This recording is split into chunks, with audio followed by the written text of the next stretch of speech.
So I'm presenting this photo here of Avram and Emmanuel Rosenthal, and I'm going to give their backup story here in a moment. Here is the scripture. It is Ephesians 4:31 through 32.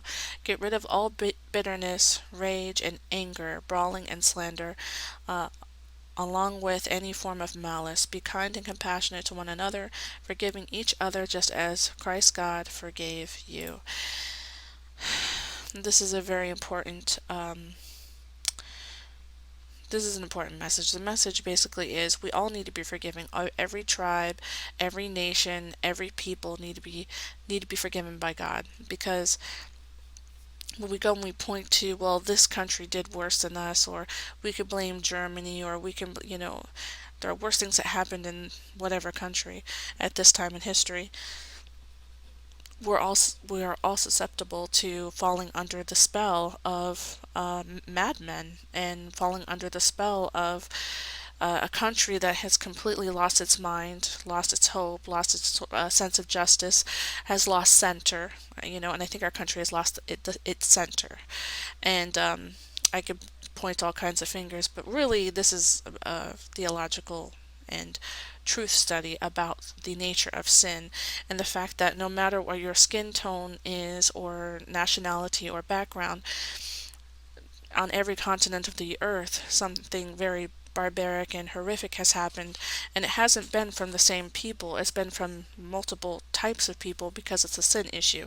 When we lop off parts of the tree thinking that we've solved the problem, we forget it's in the root. And that's, of course, the solution is Jesus. I don't want this to be lost on you, that the solution is Christ. And what happens is you have a country that loses its center, which is the truth of God, God's truth, and not any God, but the God, who is Yeshua, Yahweh, the Judeo-Christian God. Um, when it's lost what God's truth is and what God's ways are, it ends up just spinning out of control, because we all have opinions on what's right. And you know what's justice for me? It's everything that I do right and nothing that I do wrong. So everything I do wrong, I won't, no, I won't judge you by, because, I get that wrong too. But you need to get this right, or else. Okay. And when you have a country that feels like everybody, of course, we all have platforms, and we're very self-centered, and we think that our voice should, echo to every, from sea to shining sea, because our opinion really matters. And when you have a country that's full of people who are so narcissistic, naturally, just, being raised in such environments, you're going to start, there's going to start a problem. There's a problem is going to arise. The problem is we can't have differing opinions now. And so if you think for a second as a Christian that belief and opinion are equal in some way, you're wrong. Because opinion is something that kind of, when you're younger, you have an opinion on something, but it changes as you get older. It kind of goes this way and that. It kind of changes and evolves, and sometimes it can change overnight. Belief does not change. So if you think that the cancel culture is rough on opinion, I think you already know in your spirit it's going to do a number on your belief, because your belief is steadfast and it doesn't change. And people go to the gallows, as they are in other countries, for their beliefs. I'd like to present to you Avram and Emmanuel Rosenthal. Emmanuel is 2. Abram is 5 in this picture. And they were raised in a world not like you and me, where we can kind of, we can see different forms. We're able to, with our I guess through studying history and through living your life, you can kind of get a grasp on what your world is. You can see, based on what other countries went through, what your country went through, you can kind of get an idea of where you sit in history and who you are relative to other people and other tribes and nations. Um, you're blessed with maybe 20 or 30 years of life. Some people are blessed with many more. These are 2 children who were born and raised into a world that absolutely hated them. The world hated them. It put their beliefs on their clothes. So you could see them coming. Because everybody in their community looked the same. But they needed to be identified. And it's on their clothes. Those playgrounds outside the ghettos where other children played, those playgrounds were not created for them. When Avram, the 5-year-old, was born, they were stamping J's on their passports. Emmanuel's mother died he's the 2-year-old. His mother died giving birth. You can see their clothing is old, and you can see for the 2-year-old, his clothing's tight. You could see with the dirty wall in the background, they were in a ghetto when this picture was taken by their uncle. History has a way of repeating itself when we forget that normal and being the average person, the average people did horrific things. Normal people did horrible things to other people. Normal is pretty freaking evil. Normal without the structure of knowing Jesus Christ, without knowing God. And when I say this, now there are people who were neighbors who claimed to know Jesus, who turned in their neighbors and had their neighbors who were Jewish dragged out into the streets.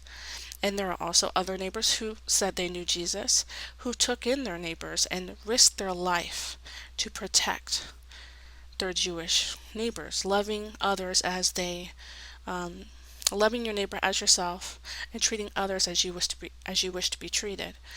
You tell me who the real Christian was. Was it the one risking their life, laying down their own life, the nuns and the priests who walked into the concentration camps, or the Pope who was hanging out with Hitler at the Vatican, inviting Hitler to the Vatican? You tell me who the real Christian was. Right? So, again, I'm not mincing words here. I'm not telling you that just because somebody's a Christian, that means they're above all things. It doesn't. Because fear gets to everybody. Everybody sees the mob, marching down that street, and they make a decision. They make a choice. And, okay, today I'll just give up my opinion. You give up your opinion today, and you'll be wearing your belief tomorrow on your clothing, on your vest. Because that's how this goes. No, don't let anybody fool you. Normal is extremely evil. Normal marched people right into concentration camps. Normal were heads of concentration camps, because that was very normal at that time. It's very stylish to be anti-people who were not like them, who thought differently, who believed differently than them. And if you don't think you see a repeat of history happening here, where this is what I say. I say I don't have to agree with everything that you believe, but I will defend your right to say it. I don't have to agree with everything you believe or think or your opinions, but I will defend your right to say it. That's not the slogan of today. And even when people, recant and say I'm sorry, and it's like, you're really not sorry, because they're taking the judgment seat of God. You know who else took the judgment seat of God? Many, many a madman. You lose your opinion today, and that might be cool for you, but you'll be wearing your belief on your chest tomorrow. And listen, nobody goes into Germany and looks around and sees a bunch of Nazis today. We don't. We don't go into Germany and see Nazis, because even if they're ancestors of people who once did these things, it doesn't make the people who are there now guilty of it. Everybody's, I don't know, I lived in Germany for 2 years, so I didn't see any Nazis. I'm saying it's just a little ridiculous. To me, it's fighting shadows. It's very fruitless. And it lacks a lot of compassion. It lacks a lot of, forgiveness, and it lacks a lot of, it doesn't allow people the room to grow and to change. And that times have changed. And in some ways they haven't. Society's always trying to roll right back into we need to police your thoughts. We need to police what you think and what you believe. It's always coming back around to that. And, when you hear of these, I was listening to a podcast of Cuban Americans who had come from Cuba. They were actually fleeing political persecution, if you can believe that. Uh, how they've lost their store because there's a group of people who came into the neighborhood and told them that they had to promote a certain ideology, and if they didn't, their stuff would be destroyed. All their life's work would be destroyed. And they said, we're all for the idea of it, but there's a lot of agenda in the background. There's a lot of noise that we don't agree with.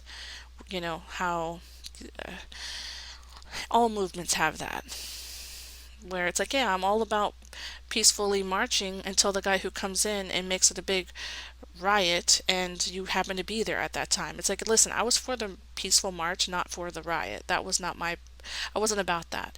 Well, that's what happens. There's this facade. There's this long shadow that's cast behind agendas, or behind movements that seem good at its face, but there's a long shadow that it casts. That's a really devastating agenda that you don't agree with all the details of. And that doesn't mean you're a bad person for not joining. It just means you happen to see the whole story.